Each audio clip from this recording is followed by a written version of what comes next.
Imagine esto, un rancho enorme, montañas que quitan el aliento, un patriarca fuerte que defiende su tierra con uñas y dientes contra cualquier que quiera quitársela. Suena a algo de hoy, ¿verdad? Pues bien, el western nunca muere porque siempre habla de lo mismo que nos preocupa ahora, la familia, territorio, lealtad, poder y el choque entre el viejo mundo y el nuevo. Bonanza lo hizo en los años 60 con valores cálidos y justicia sencilla. Yellowstone lo hace hoy con drama intenso, violencia cruda, dilemas morales modernos. El género no desaparece, solo se reinventa para reflejar nuestra época. Piensa en una escena clásica de Bonanza.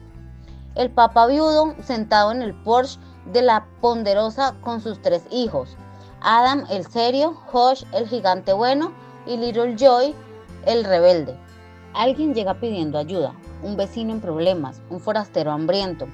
Ben no pregunta mucho, abre la puerta, comparte la comida y resuelve el conflicto con palabras sabias o si hace falta con el revólver. Pero siempre buscando lo justo. Esa familia unida, ese rancho que es más hogar que negocio, hacía que millones se sintieran seguros viendo televisión los domingos por la noche. Era escapismo puro. En un mundo que cambiaba rápido después de la guerra, ver a los Carwich defendiendo lo correcto era reconfortante. Ahora salte 70 años. En Yellowstone, John Dunot cabalga por Montana con su familia fracturada. Su hija Beth es feroz y vengativa. Su hijo Kyle lucha con su pasado. Y Rip es leal hasta la muerte. El rancho ya no es solo un lugar, es un imperio que vale millones, que todos quieren.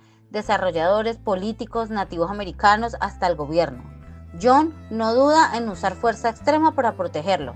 Hay sangre, traiciones, sexo, lenguaje fuerte, pero en el fondo es la misma lucha, no perder lo que es tuyo, mantener unida a la familia contra un mundo que avanza y quiere cambiarlo todo. ¿Ve la conexión? Bonanza nos mostraba un oeste idealizado donde el bien gana con honor.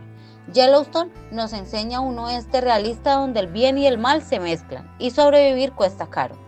El western sobrevive porque toca fibras eternas. ¿Qué harías por tu tierra? ¿Hasta dónde por tu sangre? Esas preguntas no envejecen.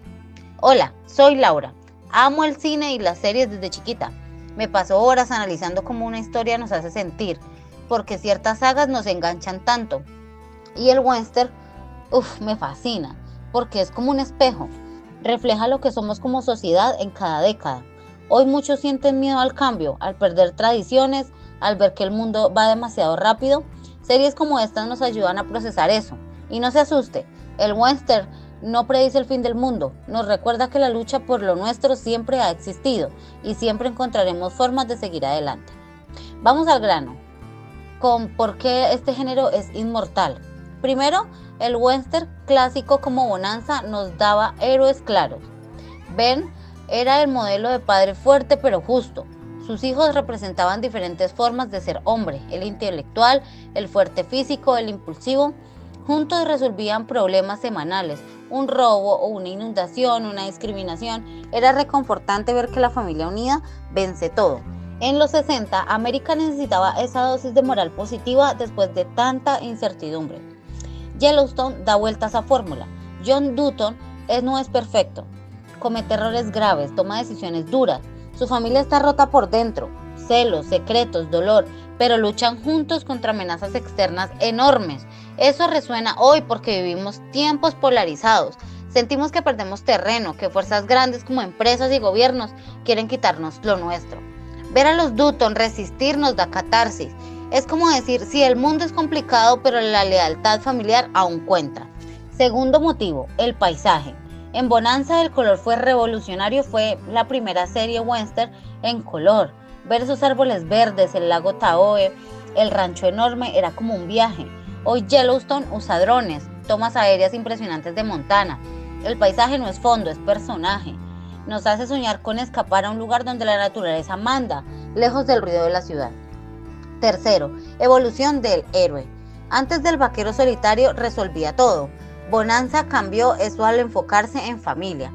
Yellowstone lo lleva más lejos. El héroe es un patriarca moderno que usa abogados, política y violencia si es necesario. Nos muestra que defender valores tradicionales hoy requiere adaptarse, no solo disparar. Cuarto, Temas eternos. Tierra como herencia. En Bonanza la ponderosa era símbolo de trabajo honesto. En Yellowstone el rancho es legado que no se negocia. Ambos hablan de raíces, de no dejar que el progreso destruya lo que construyeron generaciones. Quinto, mezcla de géneros. Bonanza tenía toques de comedia familiar. Yellowstone añade soap opera, thriller, drama político. Eso lo hace más fresco. Drama intenso, más acción, más emociones crudas. Por eso atrae a nuevas generaciones que no crecieron con western viejos. ¿Y por qué no muere nunca? Porque cada era necesita sus cowboys. En los 50 y 60 era estabilidad posguerra. Bonanza la dio. Hoy, ansiedad por cambio climático, pérdida de identidad rural, batallas por recursos. Yellowstone la canaliza. Mañana vendrá otra versión, quizás con toques ecológicos o tecnológicos, pero el núcleo, que es el hombre contra la naturaleza, familia contra mundo, eso queda. Piense, ¿qué haría usted si alguien quisiera quitarle su casa o su herencia? El western nos pone en ese lugar una y otra vez. Nos hace reflexionar sin sermonear. En resumen, Bonanza nos dio esperanza en un oeste noble. Yellowstone nos da realidad en un oeste brutal. Ambos prueban que el western es resiliente porque habla del alma humana, proteger lo amado, pelear por principios, encontrar sentido en la tierra. Si le gustó este análisis, cuénteme en comentarios. ¿Prefiere el estilo clásico de Bonanza o el drama intenso de Yellowstone? ¿Cuál familia, Cudricks o Dutton, le representa más? Déjeme su opinión, me encanta leerlos. Si quiere más videos desmenuzando series y películas que nos hacen pensar, suscríbase y active la campanita. Comparta con alguien que ama los westerns. Nos vemos pronto con más historias del séptimo arte. Gracias por acompañarme.